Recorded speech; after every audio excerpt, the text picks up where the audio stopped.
अस्सलामुअलैकुम दोस्तों, मेरा नाम डॉक्टर अली असगर है और आज की इस वीडियो में हम डिस्कस करने जा रहे हैं सेकेंड ईयर बायोलॉजी रिप्रोडक्शन की बुक एक्सरसाइज के एमसीक्यूज़ को।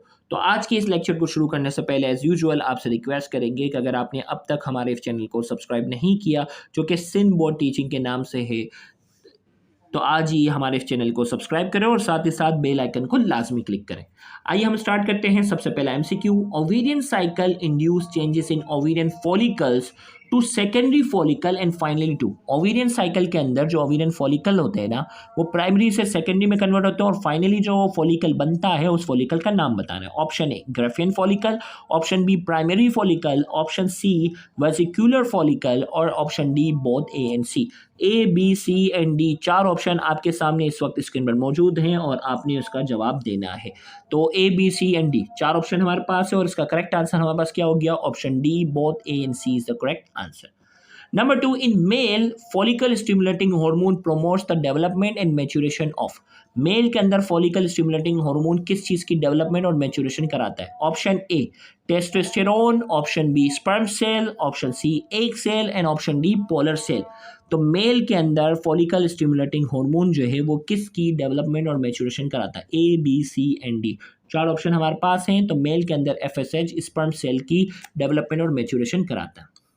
The menstrual cycle is primarily regulated by all of the following except।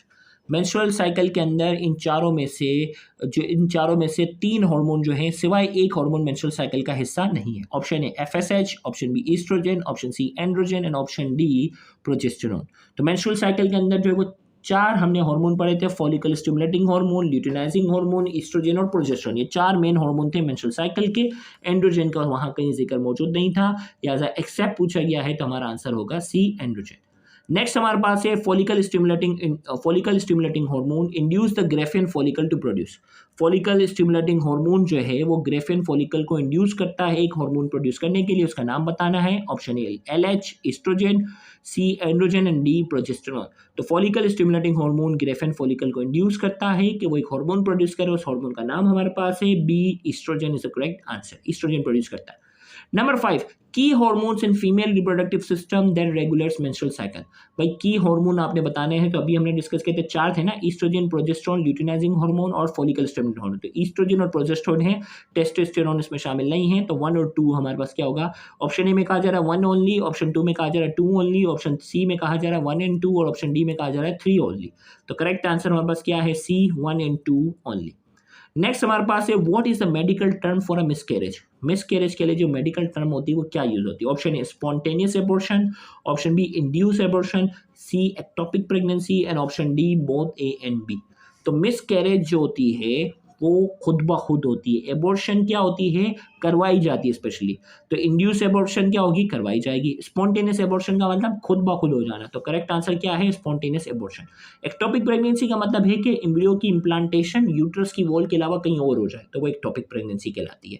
तो करेक्ट आंसर क्या है? मेडिकल टर्म फॉर मिसकैरेज क्या है? स्पॉन्टेनियस, बच्चा खुद ब खुद जाया हो जाना। Syphilis is a sexually transmitted disease caused by. Syphilis जो है वो सेक्सुअली ट्रांसमिटेड डिजीज है, वो किसकी वजह से होती है? बैक्टीरिया, वायरस, प्रोटोजोआ और या ईस्ट। तो करेक्ट आंसर हमारे पास क्या है? साइफिलिस एक बैक्टीरिया की वजह से होती है, उसका नाम भी आप लाजमी बताइएगा। तो बैक्टीरिया की वजह से होती है। Structure that protect the testis and keep them at temperature several degrees below the normal body temperature. उस स्ट्रक्चर का नाम बताना है जो टेस्टिस को प्रोटेक्ट करता है and keep them at a temperature several degree below the normal body temperature, यानी बॉडी टेम्परेचर के मुकाबले में टेम्परेचर को कम रखता है। एपिडाइडमिस, स्क्रोटम, पेनिस या डी ऑल ऑफ दिस। तो करेक्ट आंसर हमारे पास क्या है? स्क्रोटम। एक पाउच लाइक स्ट्रक्चर है जो टेस्टिस के टेम्परेचर को क्या रखता है? कम रखता है, ताकि स्पर्मेटोजेनेसिस का प्रोसेस सही से हो सके। नेक्स्ट हमारे पास है in vitro fertilisation is a method to. In vitro fertilisation जिसे आईवीएफ कहते हैं, ये किस चीज का मेथड है? Treat infertility, enhance hormone, prevent STDs, D none of the which. ये किस चीज का मेथड है? तो इसका करेक्ट आंसर हमारे पास क्या है? Treat infertility. या इनफर्टिलिटी को ट्रीट करने के लिए क्या होता है? आईवीएफ का प्रोसेस यूज होता है। Which of the following is a potential cause of female infertility. Female की इनफर्टिलिटी की क्या वजूहत हो सकती है इनमें से? Option A polycystic ovarian syndrome, PCOS, B endometriosis, option C fallopian tube blockage, and D all of these. Which of the following is a potential cause of female infertility? Potential cause of female infertility इनमें से कौन सा है? तो correct answer हमारे पास क्या है? D all of this is the correct answer. तो यहाँ जाकर हमारा रिप्रोडक्शन का चैप्टर जो है वो मुकम्मल होता है। इंशाल्लाह नेक्स्ट लेक्चर से हम नए चैप्टर का आगाज़ करेंगे, तो उसको भी देखना मत भूलिएगा। Thank you very much. अल्लाह हाफ़िज़।